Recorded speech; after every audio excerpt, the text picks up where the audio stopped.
everybody. It's us again. And today we're going to be talking about driving in shifts. Why would you want to drive in shifts? It's just easier. Easier how? Huh? Easier how? I'm about to give you the third degree. Why? Don't give me the third degree. One of the main reasons why you would want to drive in shifts is it will help you combat exhaustion, because I think a lot of people that start team driving, they kind of go with the flow and they just run things how it is. But one of the things that we learned very quickly was you will burn yourself out quick trying to run like that. And you know, a lot of people would say, okay, I'm the night driver and I'm the day driver, and what you'll find is on long loads you'll start off as the night driver, but by the time you get halfway across the country, you now the day driver, and your night driver is your night driver is now the day driver. So one of the best ways to combat that is to simply drive in shifts. When we first started driving, our trainer, he didn't tell us or teach us how to drive in shifts, but what he did was he pretty much said, you know, drive 9.5 to 10 hours at a time and you'll never run out of hours. Technically, you won't run out of hours. What will wind up happening is if they run you from Baltimore to LA, LA to Baltimore, Baltimore back to LA, you can actually continue driving, because once you run out of your 70 hours and you start getting hours back, you'll be getting back those 9.5 to 10 hours. So every day you'll get back hours and you'll be able to continue to drive. But driving in shifts is a lot easier when if you have somebody that's going to come on at 7 in the morning and then go off at 7 at night, and then the other person comes on at 7 at night and goes off at 7 in the morning, what you do is you eliminate the potential for, running yourselves ragged and running yourselves into exhaustion, because you're trying to drive and sleep during different times of the day or whatever the case may be. Not gonna lie, we don't always do it, but we do it in cases when we have long trips. So we'll start off, okay, you'll be the night driver, I'll be the day driver, and she'll come on. She's typically the night driver. She'll come on when it gets dark, and she'll drive it on depending on what time we pick up the load, actually. So if we pick up the load during the daytime, I'll start off, and then once it gets dark, I'll stop, we'll switch, she'll come on and she'll drive, drive her 9.5, 10 hours, and then we'll stop and switch again, and so forth and so on. So we find that works really, really well for cross-country trips that are longer than 25, 30 hours, and it helps us make the trip that much easier. So once again, when you're driving in shifts, you all like he was saying, if you get a load and it's a daytime load and you drive until, and especially if you're on a shift. So let's say your shift is 8, like you said, 7 to 7, and once you get to going, and you might get a load at 12, and a load picking up at noon. So the first drive go ahead and start at noon, but then when 7 o'clock come, that's when you guys switch, because now it's the nighttime driver's time. No matter how many hours you have driven, but that person that's coming on at 7 needs to at least drive their 10 hours so that daytime driver can get their time back while you're driving. Yeah, and you have to even though you've only drove 7 hours, the daytime driver. So that night driver has to at least drive, it's 10 hours. So the day when it's time to switch again, that daytime driver has their time back to keep it moving. Yeah, and you have to be very, very careful with that, because there have been times where, you know, we've been in New Jersey and we get dispatched out on a load, and the load was going to, you know, Phoenix or California or something like that, and they didn't dispatch us until 3 o'clock. So I'll start off driving, and then as soon as it gets dark, and you know, it might be wintertime, so it's getting dark at 5:30, 6 o'clock. So I've only driven, you know, 2.5, 3 hours, and then we switch. You know, you have to be careful with that, because it'll wind up having your hours uneven. Right.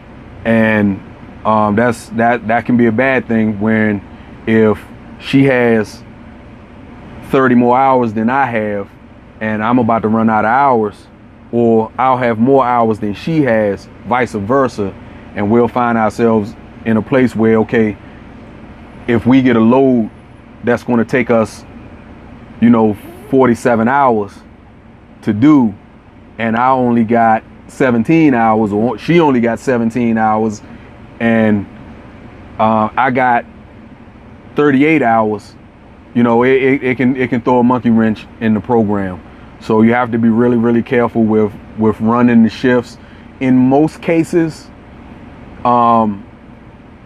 if it's a weekend load, if you pick up a load on Friday and it don't deliver until Monday, and you can drive there and be there by Saturday afternoon, Saturday evening, you can pull off a 34-hour reset in that way. So that's something else that we've learned too, how to pull off 34-hour resets while under load, how to do rolling resets, wherein, okay, I'll start, she needs the hours, we calculate it out, so okay, boom, I'll be the last one to drive, so that'll put you in the sleeper for at least 10 hours, and then once we get to our destination and drop off, she'll be already, and we sit, she'll already be, you know, 20 hours in. And then if it's somewhere where we know we're going to sit a day, then I've already stopped, she's already on the verge of resetting. Then once she resets, then we'll sit there for that, you know, whatever amount of time, unless we get dispatched, and then I'll be able to pull off a rolling reset because she's already reset. So those are one of the things you have to learn to do. Yeah. Is because you can mess it up if you don't know what you're doing. Yeah. It's almost like doing the split sleeper berth. I'm not even going to go into that. No. Because if you don't know what you're doing, you shouldn't be doing it if you don't know what you're doing. You will go into violation. Yeah.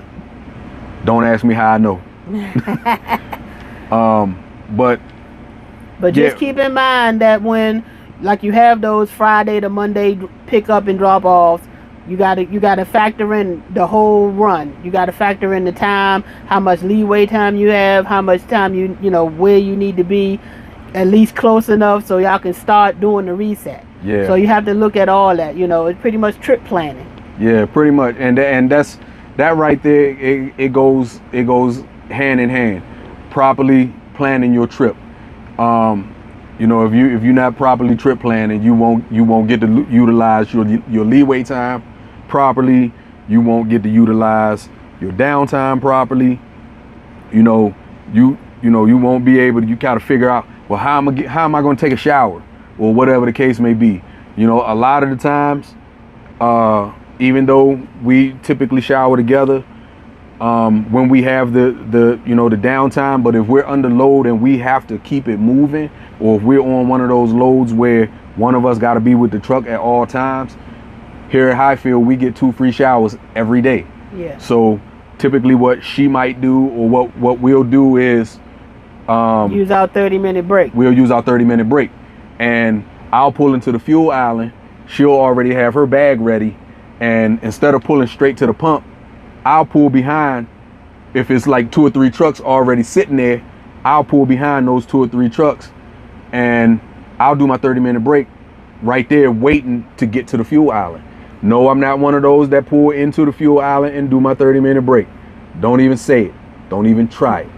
But our system works wherein while I'm waiting to fuel, she can run in, grab her a quick 10-minute shower and come back out. Typically she's back out and I'm just starting to fuel.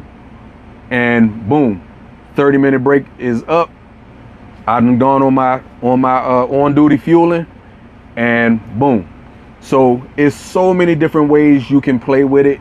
You just have to. It's something you have to learn, through experience. We can tell you how to do it all day, but until you start actually doing it and experiencing it, you'll see it better. So utilize your leeway time. Going back to a previous video, utilize your leeway time properly. And if you do the shifts right, y'all won't be out here driving exhausted. Y'all won't be out here driving, under duress because, you just drove this amount of hours and then your partner drove their hours and then you got to turn around and drive your hours. Then it solves a lot of confusion when you drive in shifts. And one of the main things it prevents you from doing is if you're used to driving at night, it'll stop you from driving during the day unnecessarily, or vice versa. Because I really can't drive at night. Although, it happens, but I prefer to drive during the daytime. She hates driving during the daytime. I really don't like driving at night, but I will if I have to, but I prefer to drive during the daytime. So we utilize shifts in our routine depending on where we're going or how long we have to drive. So you got anything else to add? Not really. Okay, good. So